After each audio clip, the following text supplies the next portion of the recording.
ഉപവസിക്കേണ്ടതുപോലെ ഉപവസിക്കാൻ പഠിച്ചിട്ട് ഉപവസിക്കണം. ദൈവത്തിന്റെ അടുത്തിരിക്കാൻ കഴിവുണ്ടായിട്ട് മാത്രമേ ആഹാരത്തിൽ നിന്ന് വലിയാവൂ. ഉപവാസം എന്ന ശബ്ദത്തിനർത്ഥം അടുത്തിരിക്കുക എന്നാണ്. ദൈവത്തിന്റെ അടുത്തിരിക്കാൻ കഴിവുണ്ടാകുമ്പോൾ ഉപവസിക്കണം. ദൈവത്തിന്റെ അടുത്തിരിക്കാൻ കഴിവില്ലാതിരിക്കുമ്പോൾ ഉപവസിച്ച് കുളവാകരുത്. അന്നം ദഹിപ്പിക്കാനുള്ള ശ്രമങ്ങൾ തകൃതിയായി വന്നുകൊണ്ടിരിക്കുമ്പോൾ മര്യാദാമസൃണമായി മാത്രമേ ഉപവാസാദികൾ അനുഷ്ഠിക്കാവൂ. പകയോടെ, ദേഷ്യത്തോടെ, ആരെയൊക്കെയോ അനുകരിച്ച്, ആരൊക്കെയോ പറഞ്ഞതിൻ്റെ പേരിലൊന്നും ഉപവസിക്കരുത്. കാര്യസാധ്യങ്ങൾക്കു വേണ്ടി ഒരിക്കലും ഉപവസിക്കരുത്. ഞാനങ്ങ് പട്ടിണിയിരിക്കുകയാണ്, അത് അഹിംസയാണെന്ന് ഞങ്ങൾ വിശ്വസിക്കുന്നില്ല. ഒരു വീട്ടില് ഭാര്യയോടും മക്കളോടും എതിർപ്പ് തോന്നി ഒരുത്തൻ പട്ടിണിക്ക് കയറിയിരുന്നാൽ ആ ആളുകളുടെ മനസ്സത്ര വേദനിക്കും. ശരിയല്ല. അതെങ്ങനെയാണ് അഹിംസയാകുന്നത്? തെറ്റ് 100 വട്ടം പറഞ്ഞാൽ ഈബൽസിനെ പോലെ കള്ളം പറഞ്ഞൊപ്പിക്കാമെന്നോ? മഹാന്മാർ ചെയ്തതുകൊണ്ട് അതിൻ്റെയൊക്കെ പുറകെ പോകണമെന്നോ? ഞങ്ങൾ ആരോഗ്യശാസ്ത്രത്തിൽ അങ്ങനെ പഠിച്ചിട്ടില്ല. പറഞ്ഞാൽ മനസ്സിലായോ എന്നറിയില്ല.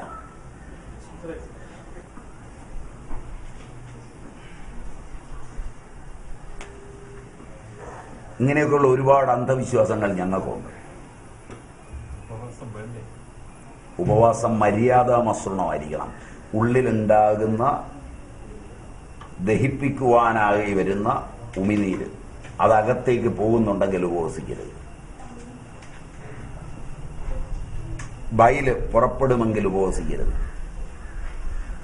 അതിനാദ്യം പര്യാപ്തങ്ങളായ അനുഷ്ഠാനങ്ങളും യോഗമാർഗങ്ങളുമുണ്ട്. അത് കഴിഞ്ഞാണ് ഉന്നതന്മാർ ഉപവസിച്ചിട്ടുള്ളത്. അല്ലാതെ ഉപവസിക്കുന്നതുകൊണ്ടാണ് കേരളത്തിലെ മതനേതാക്കന്മാരുടെയും സ്വാമിമാരുടെയും ഒക്കെ കുടല് മുറിച്ചതാണ്. രഹസ്യമായിട്ടാണ് പോയി പലരും മുറിക്കുന്നതെന്ന് മാത്രം. അൾസറും അൾസറേറ്റീവ് കൊളൈറ്റിസും കുണ്ടാമാണ്ടിയല്ല ഈ ഉപവാസത്തിന്റെ ഫലം. ഉപവസിക്കേണ്ടതുപോലെ ഉപവസിക്കാൻ പഠിച്ചിട്ട് ഉപവസിക്കണം. ദൈവത്തിന്റെ അടുത്തിരിക്കാൻ കഴിവുണ്ടായിട്ട് മാത്രമേ ആഹാരത്തിൽ നിന്ന് വലിയാവൂ. ഉപവാസം എന്ന ശബ്ദത്തിനർത്ഥം അടുത്തിരിക്കുക എന്നാണ്. ദൈവത്തിന്റെ അടുത്തിരിക്കാൻ കഴിവുണ്ടാകുമ്പോൾ ഉപവസിക്കണം. ദൈവത്തിന്റെ അടുത്തിരിക്കാൻ കഴിവില്ലാതിരിക്കുമ്പോൾ ഉപവസിച്ച് കുളവാകരുത്. ഉപവസിച്ച് രോഗികളായി ഇവിടെ തന്നെ 1-2 പേര് വന്നിട്ടുണ്ട്. ഇപ്പം ഈ കൂട്ടത്തിൽ തന്നെ അവരോട് ചോദിച്ചാൽ മതി. കടുത്ത ഉപവാസങ്ങളൊക്കെ നടത്തുക, ഏതാണ്ട് ആധ്യാത്മികത കിട്ടുമെന്ന് പറഞ്ഞു. ഇപ്പൊ പഠിപ്പിച്ച ഗുരുവിനെയും ഉപവാസത്തെയും ഒക്കെ തെറി പറഞ്ഞ് നടക്കുക.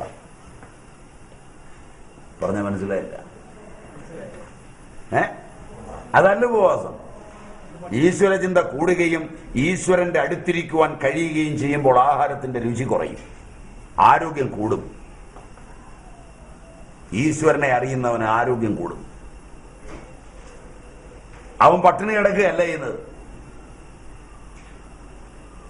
അതുവരെയൊക്കെ ഉപവസിക്കണ്ട. എന്തിനു നിങ്ങൾ ഉപവസിക്കണം? നാട് നന്നാക്കാനാ? പ്രാഗി നാട് മുടിക്കാൻ. രാവിലെ ഏകാശി നോക്കും, ഒന്നും കഴിച്ചില്ല. ആരെങ്കിലും കഴിക്കുന്ന കണ്ടാ ദേഷ്യവും വരും. എന്തിനാ നിങ്ങളുടെ ഉപവാസം? ശരിയല്ല.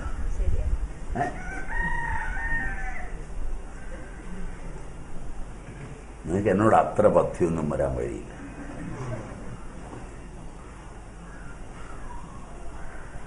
നിങ്ങൾ എങ്ങനെ വന്ന് പെട്ടു എൻ്റെ അടുക്കലെന്ന് ഞാൻ ആലോചിക്കും.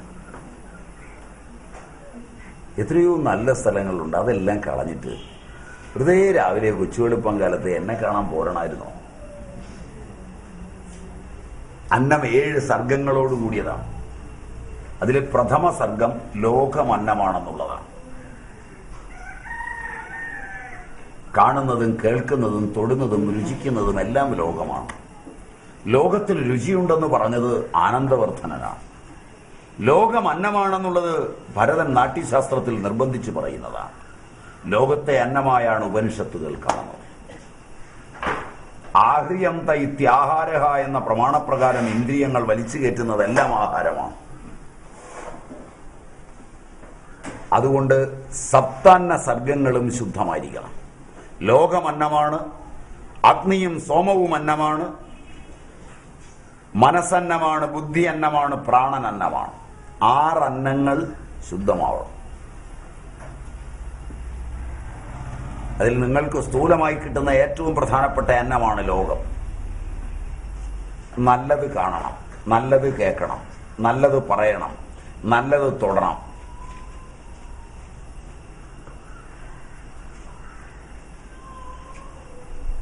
അതിന് പരിശീലനം വേണം.